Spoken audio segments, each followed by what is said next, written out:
జననం తప్ప మరణం లేని గొప్ప నాయకుడు సుభాష్ చంద్రబోస్ టీజీ బీజేపీ అధ్యక్షులు రామచంద్రరావు అన్నారు. ఛత్రపతి శివాజీ ధర్మరక్షణ సేన వ్యవస్థాపకుడు కర్ర వేణుగోపాల్ ఆధ్వర్యంలో కూకట్పల్లి కేపీహెచ్బీలో ఏర్పాటు చేసిన సుభాష్ చంద్రబోస్ విగ్రహాన్ని ఆయన ప్రారంభించారు.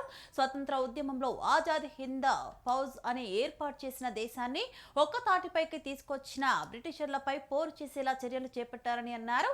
ప్రధాని మోదీ తీసుకున్న వికసిత్ భారత్ నిర్ణయాన్ని సుభాష్ చంద్రబోస్ ఆలోచనల నుంచి స్వీకరించడం జరిగిందని అన్నారు.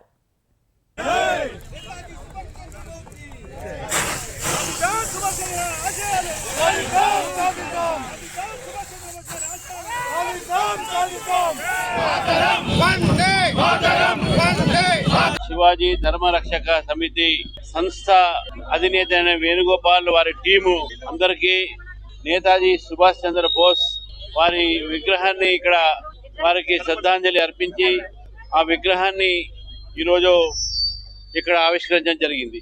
మరి ఈ కార్యక్రమంలో అనేక మంది సీనియర్ నాయకులు, కాంతారావు గారు, అదేవిధంగా గురుప్రసాద్ గారు, శ్రీకర్ గారు, అదేవిధంగా నరేష్ గారు, అందరూ దీంట్లో పాల్గొనడం జరిగింది.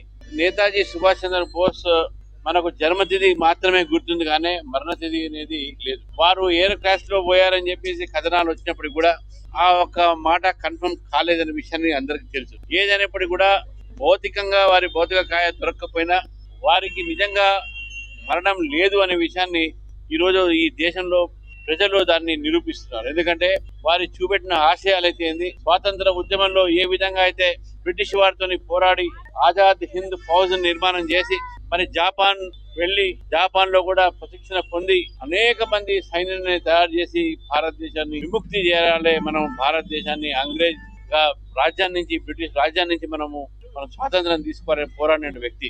మరి కాంగ్రెస్ పార్టీలో కూడా గాంధీ గారు, నెహ్రూ గారి కన్నా అతి పాపులర్ అయినటువంటి వ్యక్తి, ఎంత మంచి పేరున్నటువంటి వ్యక్తి. మరి వారు దేశం కోసము సర్వత్రం త్యాగం చేసినటువంటి ఒక నేతాజీ సుభాష్ చంద్ర బోస్ ఈ రోజు మన యువతకు, మన దేశంలో ఉన్నటువంటి ఒక రానున్న తరానికి, గత తరానికి ఒక ఆదర్శంగా ఉన్నటువంటి వ్యక్తి. కాబట్టి మన అందరం కూడా ఈ సందర్భంగా నేతాజీ సుభాష్ చంద్ర బోస్ ఒక ఆశయాలని ముందుకు తీసుకుపోదాం, దేశభక్తితో దేశాన్ని వికసిత భారత్ వైపు తీసుకుపోదాం. సేమ్ నరేంద్ర మోదీ గారి ఆలోచన కూడా నేతాజీ సుభాష్ చంద్ర బోస్ ఆలోచన. వారు దేశము స్వాతంత్రం పొంది దేశము మనము ఆర్థికంగా మనము స్వతంత్రంగా ఉండాలని ఆలోచించారు. నరేంద్ర మోదీ గారు కూడా ప్రపంచంలో ఏ దేశం మీద కూడా ఆధారపడకుండా ఆత్మ నిర్భర్ భారత్ గా, వికసిత భారత్ గా వారు ఆలోచించేటువంటి విధానం ఏతుందో అది కూడా నేతాజీ సుభాష్ చంద్ర బోస్ దగ్గర నుంచి. జయంతి తప్ప వర్ధంతి లేని మహానుభావుడు సుభాష్ చంద్రబోస్ గారు. నేడు ఆయన 129వ జయంతి ఉత్సవాలు ఘనంగా జరుపుకుంటున్నాం కేపీహెచ్బీ కాలనీలో. ఛత్రపతి ధర్మరక్షణ సేన ఆధ్వర్యంలో ఆయన ఆ మహానుభావుడు విగ్రహం ఏర్పాటు చేయడం పూర్వజన్మ సుకృతం.